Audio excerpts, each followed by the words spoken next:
எதிர்காலத்தில் இந்திய பெருங்கடல் ஹிரோஷிமா அணுகுண்டு வெடிப்புக்கு இணையான வெப்பத்தை எதிர்கொள்ள உள்ளதாக வெளியாகியிருக்கும் தகவல் பரபரப்பை ஏற்படுத்தியுள்ளது. இது பற்றி சுற்றுச்சூழல் நிபுணருடனான எனது கலந்துரையாடல் இது.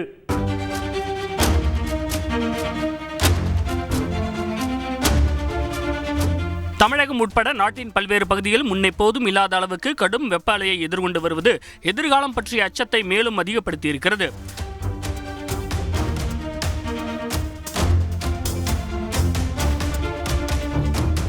காலநிலை மாற்றம், புவி வெப்பமயமாதலின் தீவிரத்தன்மை குறித்து சமீப காலமாகத்தான் பொதுமக்களிடையே விழிப்புணர்வு ஏற்பட தொடங்கியிருக்கும் சூழலில் கடல் வெப்பமயமாதல் பற்றிய தரவுகள், அதனால் ஏற்படக்கூடிய விளைவுகள் பற்றி வெளியாகியிருக்கும் புதிய தகவல் அதிர்வலைகளை உண்டாக்கியுள்ளது.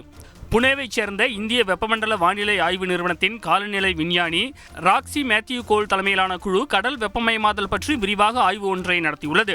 அந்த ஆய்வு முடிவில் இந்திய பெருங்கடல் 2100ஆம் ஆண்டுக்குள் 1.4 டிகிரி செல்சியஸ் முதல் 3 டிகிரி செல்சியஸ் வரை வெப்பநிலை உயர்வை சந்திக்க வாய்ப்புள்ளதாக தெரிய வந்துள்ளது. இதனால் பருவமழையில் மாற்றம், அதிதீவிர புயல்கள், கடல் மட்ட உயர்வு உள்ளிட்ட மிக தீவிரமான விளைவுகள் ஏற்படக்கூடும் என ஆராய்ச்சியாளர்கள் கண்டறிந்துள்ளனர்.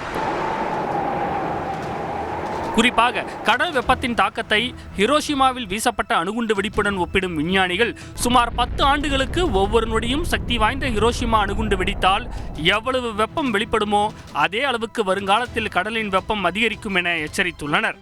ஏற்கனவே 1970 முதல் 2000 வரையிலான 30 ஆண்டுகளில் ஆண்டுக்கு சுமார் 20 நாட்கள் மிக அதிகமான வெப்பநிலையை கொண்டிருந்த கடல் பரப்பு 21ஆம் நூற்றாண்டின் முடிவில் ஆண்டுக்கு 220 முதல் 250 நாட்கள் அதிக வெப்பநிலையை பிரதிபலிக்கும் என்று இந்த ஆய்வு முடிவு கணித்துள்ளது. அதிலும் இந்திய பெருங்கடலின் 2000 மீட்டர் ஆழம் வரையிலான வெப்பம் 10 ஆண்டுகளுக்கு 4.5 ஜெட்டாஜூல்ஸ் என்ற அளவில் அதிகரித்து வரும் நிலையில் வரும் காலத்தில் இது 16 முதல் 22 ஜெட்டாஜூல்ஸாக அதிகரிக்கும் என விஞ்ஞானிகள் கருதுகின்றனர். இந்த அதிதீவிர கடல் வெப்பம் பவளப்பாறை சிதைவு, நீருக்கடியில் உள்ள தாவரங்கள் அழிவு தொடங்கி மீன்வளத்தையும் கடுமையாக பாதிக்கும் என கூறப்படுகிறது. இது பற்றி சென்னையைச் சேர்ந்த சுற்றுச்சூழல் ஆர்வலர் சுல்தான் அகமது இஸ்மாயிலிடம் பேசினோம். கடல் வெப்பமயமாதலால இனிவரும் ஆண்டுகளில் பருவமழை சீசன் மாறும், தீவிர புயல்கள் உருவாகும்னு இந்த ஆய்வு முடிவு கணிச்சிருக்கு. தமிழகம் என்ன செய்யணும்? இப்போ தமிழ்நாடு ஒரு முன்னிலையில நிறைய இப்போ எங்களுக்கு 33% 33% கிரீன் கவர் இருக்கணும். ஆனா உண்மையை பார்க்க போனோம்னா ஒரு 24-26% தான் இருக்கு. ஆனா பல மீட்டிங்ஸ் நடக்கும் போது இதை எப்படியாவது 33க்காவது கொண்டு வரணுங்கிற ஒரு முயற்சியில நம்ம forest department, agriculture, horticulture department இவங்க எல்லாம் முயற்சியில இருக்கிறாங்க. பட் அதுக்கு பொதுமக்களுடைய ஒத்துழைப்பு இருந்துச்சுன்னா பல மரங்களை வளர்த்து வெறும் கிரீன் கவர் அப்படின்னு பண்ணாம அந்த மரம் பசுமையா இருந்தாதான் நிறைய பறவைகள் வரும், அதுல இருந்து இச்சத்தன்மை வரும், மண் நலமா மாறும், மண்ணுக்குள்ளார வேர்கள் போகும், தண்ணி அப்சார்ப் பண்ணும், பூமிக்கு அடிக்கிற ஒரு தண்ணியும் கொடுக்கும். இவ்வளவு பெரிய விஷயங்கள் அடங்கி இருக்கு அந்த மரத்திலே.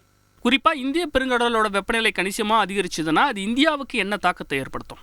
இது ஒரு தனிப்பட்ட ஒரு இதுல பார்க்க முடியாது. இதை ஹாலிஸ்டிக்கா பார்க்கும்போது உங்களுக்கு இந்த ஐஸ் மெல்டிங் கண்டிப்பா ஒரு டெம்பரேச்சர் ரெகுலேஷனை மாற்றும். இந்த இந்தியன் ஓஷன்லயே அந்த வாட்டருடைய டெம்பரேச்சர் சேஞ்ச் ஆகும் போது அந்த மழைகளுடைய அந்த புயல்களுடைய டைரக்ஷன் மாறுறதுக்கு வாய்ப்புகள் உண்டு. இதனால எங்கெங்க காஞ்சி இருந்ததோ அங்கெல்லாம் மழை வரும், எங்கெங்க மழை வந்ததோ அங்கெல்லாம் மழை வராம இருக்கலாம். இப்போ நீங்க பார்க்கும்போது நமக்கு தமிழ்நாடா இருக்கட்டும், நம்ம நாடே எடுத்துக்கிட்டீங்கன்னா இந்திய நாடு ஃபுல்லாவே உங்களுக்கு வெப்பத்துல நாங்க இருக்கிறோம். அதுவே நீங்க இந்த பாலைவன பகுதிகளை எடுத்துக்கிட்டீங்கன்னா அது குவைத்தா இருக்கட்டும், அது சவுதி அரேபியா இருக்கட்டும், துபாயா இருக்கட்டும், புயலா மழை கொட்டி அந்த மாதிரி போயிட்டு இருக்கு. இது சூடு மட்டும் இல்ல, நம்ம இதுல இருக்கிற அட்மாஸ்பியர்ல இருக்கிற ஆக்சிஜன் லெவல்ஸே குறையறதுக்கும் வாய்ப்புகள். கடல்ல இருக்கிற அந்த ஃபைட்டோ பிளாங்டன் தான் அதிகமா கொடுக்கும் ஆக்சுவலா ஆக்சிஜன். இதெல்லாம் குறைய ஆரம்பிச்சதுன்னா டோட்டல் ஆக்சிஜன் கண்டென்ட் குறையும். அதனாலதான் நிறைய மரங்களை வளர்த்து காம்பன்சேட் பண்ண முடியுமா என்கிற ஒரு கருத்தை முன்வைக்கிறாங்க. இப்போதே இந்திய பெருங்கடல் மற்றும் அதை சுற்றியுள்ள நாடுகள் வானிலை மற்றும் காலநிலை மாற்றத்தின் விளைவால் இயற்கை பேரழிவுகளை அதிகம் சந்திக்கும் பிராந்தியமாக இருப்பது குறிப்பிடத்தக்கது.